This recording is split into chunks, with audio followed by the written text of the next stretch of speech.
বন্ধু বান্ধৱীসকল, কি খবৰ আপোনালোকৰ? নিশ্চয় ভাল চাগৈ আৰু আমাৰো ভালেই। আৰু মোৰ চেনেলৰ অন্য এটি ভিডিঅ'লৈ আপোনালোক সকলোকে মই স্বাগতম জনাইছোঁ। আৰু আজি ভাবিছোঁ এটা হাঁহৰ মাংস ৰেচিপি আপোনালোকলৈ আগবঢ়াম।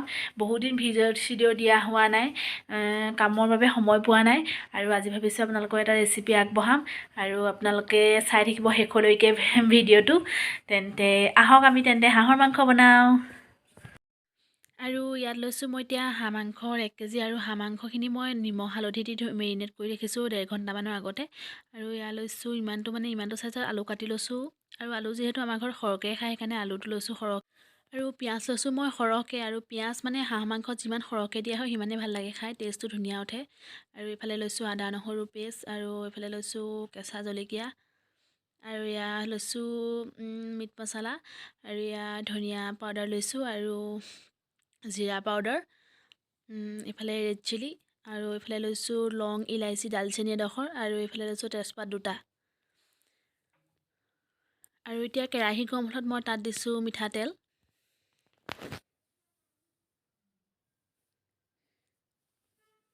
মিঠাতেল মই সৰহকৈ দিছোঁ। আৰু এতিয়া কেৰাহী তেল গৰম হ'লত মই এতিয়া ইয়াত দিছোঁ 2টা তেজপাত, আৰু ইয়াত মই যিখিনি থৈ দিছিলোঁ মানে লং ইলাইচি ডালচেনি সেইখিনি দি দিছোঁ। আৰু এতিয়া ইয়াত দি দিম কাটি ৰখা পিঁয়াজখিনি। আৰু পিঁয়াজখিনি মই অলপ সময় ভাজি মানে গল্ডেন ব্ৰাউন হোৱালৈকে ভাজি দিম। আৰু পিঁয়াজটো যিমানেই ভজা হয় মাংসৰ কালাৰটো সিমানেই ধুনীয়া উঠে। আৰু সেয়া ভাজি লওঁ, অলপ সময় ভাজি লৈ তাৰপিছতহে মই ইয়াত আদা নহৰু পেষ্টখিনি দিম।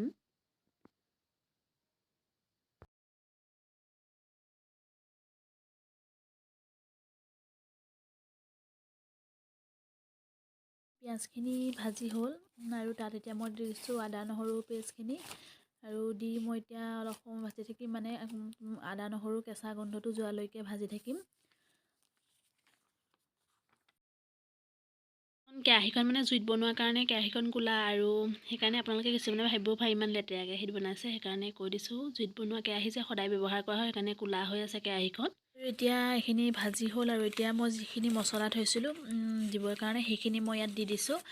দি লৰাই দিম, লৰাই পেলানি এতিয়া এনেকৈ মানে মিক্স হোৱালৈকে মছলাখিনি ধুনীয়াকৈ, যাতে মানে মছলাখিনি দেৰি নাযায় তেনেকৈ মই ভাজি ল'ম। ভাজি পেলানি মই এতিয়া তাত দি দিম মাংসখিনি দি দিম। আৰু এতিয়া ইয়াত দি দিম মই যিখিনি মেৰিনেট কৰি ৰাখিছিলোঁ মাংস, সেইখিনি মই দি দিম। মাংসখিনি দি পেলানি লৰাম অলপ সময়, মছলাটো মাংসখিনি ধুনীয়াকৈ লাগি যোৱাকৈ লৰাই পেলানি ঢাকি দিম।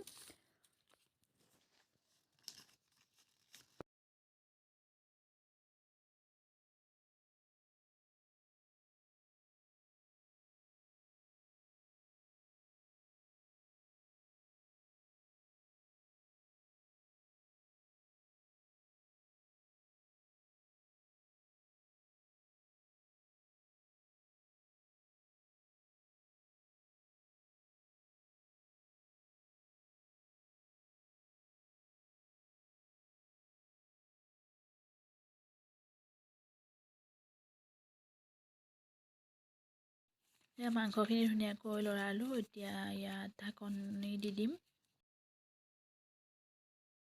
আৰু এতিয়া আকৌ ঢাকোনটো উদঙাই পুনৰ আকৌ মই লৰাই দিম।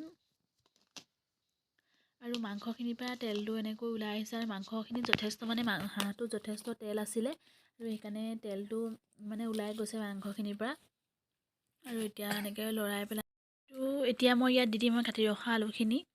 আৰু আলুখিনি দি লৰাই পেলাই আকৌ পুনৰ ঢাকি দিম। আৰু হাঁহৰ মাংস যিমানেই ভাজিব সিমানেই ধুনীয়া হয় খাবলৈ, মানে টেষ্টটো বেছি ধুনীয়া উঠে।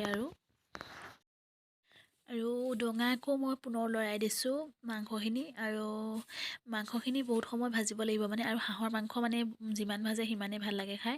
আৰু ইয়াত 30-35 মিনিটমান মই ভাজিম। আমাৰ হাঁহৰ মাংস একদম কালাৰটো বহুত ধুনীয়া উঠিছে, আৰু এয়া প্ৰায় হৈছে। আৰু লাগিব অলপ সময় ভাজি ল'ম, তাৰপিছতহে মই তাত পানী এড কৰিম। ইয়াত তেলটো ধুনীয়াকৈ ওলাই আহিছে মাংসৰ পৰা, আৰু আলুটো প্ৰায় সিজিবলৈ লৈছে। আৰু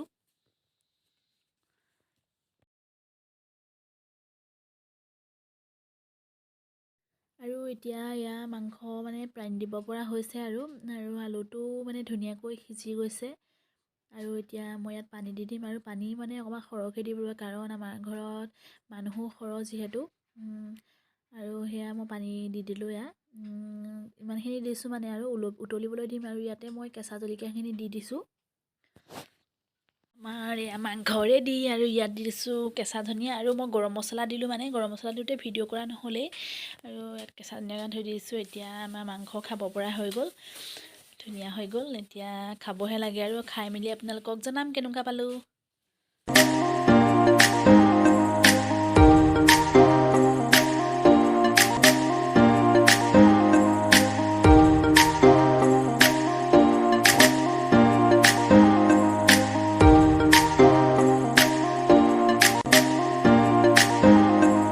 এতিয়া ভাত পানী খাই বৈ শুবলৈ আহিলোঁ। আৰু হাঁহৰ মাংসৰ ৰেচিপিটো আপোনালোকে কেনেকুৱা পালে জনাব।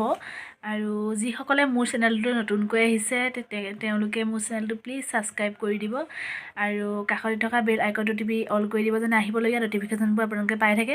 আকৌ পুনৰ লগ পাম আন এটি নতুন ভিডিঅ'ৰ সৈতে। তেতিয়ালৈ আহিছোঁ, বাই বাই।